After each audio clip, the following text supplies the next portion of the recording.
coming. I know it's really early and there are a lot of Twilight panels, but thanks for coming and choosing ours.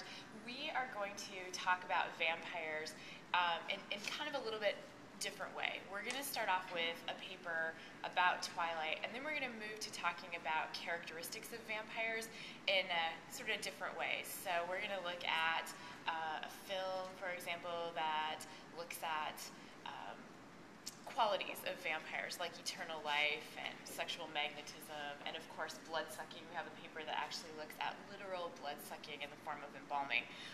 So keep that in mind as we're going through our papers. The first paper is one co-written by myself. I'm Christy Siefert. This is Sarah Pike. Sarah Pike is a senior at Westminster College. She is on her way to a master's degree in composition and rhetoric at Iowa State next semester. We also co-wrote this with another student, Megan Thornton, who couldn't be here today. She is one of our graduate students. And we're going to start off by talking about the Church of Edward. We're going to look at conversion in the Twilight stories. So I'm going to begin and then turn it over to Sarah halfway through.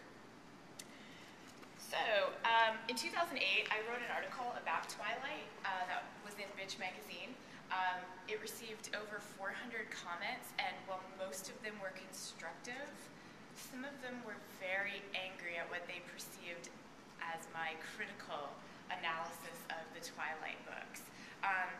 One of the commenters focused on my, quote, lack of intelligence. Another focused on my inability to get that this is just a book. And one commenter posted, quote, I hate you, summing up his or her utter disdain for me as a critic and as a human being. And that's what really started this paper. We wanted to know, what is it about Twilight that gets people so passionate? So we started off by thinking of a couple of reasons why Twilight speaks to people. And we are going to posit that there are two reasons, and then we're going to look at a third. So first of all, teens have always responded with emotional zeal to pop culture that really speaks to them. Second, some girls, and grown women too, feel what seems to be actual love for the characters. They're excited by the romance, titillated by the relationships in the book. But we're going to posit a third reason why people might respond to Twilight in these ways. We are going to suggest that Twilight can be read as a rhetorical homology, what Barry Brummett defines as, quote, a special case of formal resemblance grounded in discursive properties that facilitates rhetoric or influence. Barry Brummett suggests that a homology is how we make sense of content, and I'll talk more about this a little bit later. But we're going to argue that the way that some fans have read the narrative form of the book may correspond to their reading of American religious conversion, making Twilight a spiritual experience, not just another teen romance novel. So we're going to argue that the form of Bella's transformation to a vampire parallels the change from human to resurrected spirit in the LDS Church. And we're going to specifically look at Mormon conversion for two reasons. One, the author of the book, Stephanie Meyer, is a member of the LDS Church herself, so she would be familiar with the conversion rhetoric of the church. And second, Mormon conversion narratives are grounded in earlier religious lore and practice. Mormon theology represents a distinctly American pastiche of religious ideology, and although non-Mormon readers may not immediately recognize the specific form, they would likely recognize the general template. So ultimately what we're saying is this may explain why to some readers Twilight isn't just pulp romance, it's actually a sacred text to some readers. So we're going to start off by defining rhetorical homologies. I'll go into that a little bit. And in fact, every paper on this panel, with the exception of one, are going to use rhetorical homologies. So I'll start with that. Then we're going to show you how some readers have responded to Twilight in terms of religion. Then we're going to take a look at the way that Bella's transformation parallels the transformation in an LDS conversion. And we'll conclude, if we have time, with some implications. So I'll start with what is a rhetorical homology. So we're pulling from rhetorical theorist Barry Brummett, who argues that a rhetorical homology is a formal resemblance, where a pattern exists that orders significant particulars or different and disparate experiences. Brummett argues that homologies occur not necessarily where there's similar content. In fact, there's often not similar content, but a similar pattern that orders the content or the physical manifestation of the message.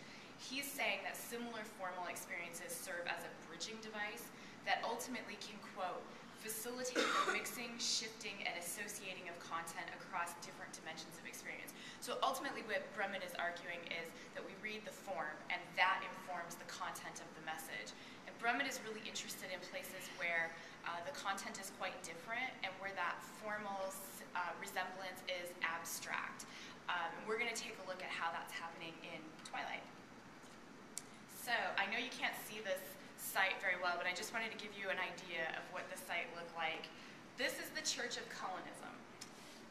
You've heard of obsessed Twilight fans, but you may not have heard of the fans who meet every Sunday at 8 p.m. Pacific, 9 p.m. Mountain, and 11 p.m. Eastern to, quote, appreciate the values and ideals represented by the Twilight series. The founder of the site is Laura. You can see her picture on the screen. Laura goes on to say that Colonism is a non-denominational religion, and although she has recently put up a disclaimer on the site indicating that this is not a religion, people who participate in this use religious language to talk about Colonism. In fact, Laura has a really interesting paragraph where she compares dedicated Twilight readers to dedicated Christians, and she argues that while some Christians just follow what they've been taught, other Christians study the sacred text to learn more about it. Likewise, she says there are ignorant people out there who don't take the liberty in trying to find out the true meaning behind their worship. And she's referring to Twilight here. The idea is that these readers study Twilight like a sacred text, and she says Twilight should be worshipped in different ways, and that's okay. This site is an acknowledgement of the importance of worshiping Twilight in different ways. And other readers have picked up on the religious parallels. I've seen a number of presentations at this conference related to that. We looked at another article called Big Vampire Love, What's So Mormon About Twilight? The authors who are LDS argued that Meyer's Twilight world of marriage and LDS marriage are quite similar in terms of the way they look at eternal bonds. Bella's eternal marriage with Edward parallels LDS families who are sealed in eternity. So we're not the first to sort of look at this parallel. What we want to do, though, is focus on the form of conversion. And we're going to talk about the way that a typical LDS conversion occurs in this order on the left side, and we're going to look at how Bella's transformation is similar. One thing that we want you to consider, though, is unlike the stories that we're going to look at of LDS conversion, Bella's conversion is always precipitated by Edward. So that is, she's not the agent of her conversion. And that's one difference that we want to take a look at and talk about why that might be. So we're going to start by looking at when does a person convert. And so we went to a couple of different websites to learn about LDS conversion. We looked at ldsconverts.com in particular, where people can post their conversion stories. And we discovered that in almost every story, conversion happens, or the idea of conversion happens, when a person is at a particular low point in their life. Dustin, for example, talks about his, quote, crazy lifestyle and his much partying before he found the church. Natalie describes the death of her newborn son as her low point. Douglas and others talk about being disillusioned with the Catholic Church.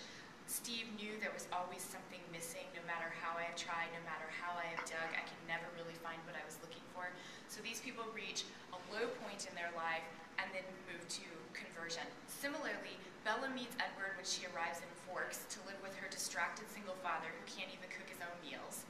She's been sent there because her space case of a mother who can hardly take care of herself, let alone Bella, has remarried and hopes to travel with her new younger husband, a minor league baseball player. Bella is quiet, self-conscious, and borderline depressed. She spends most of the first book anyway, morosely spending time alone in her room, doing her homework or cooking meals for her father.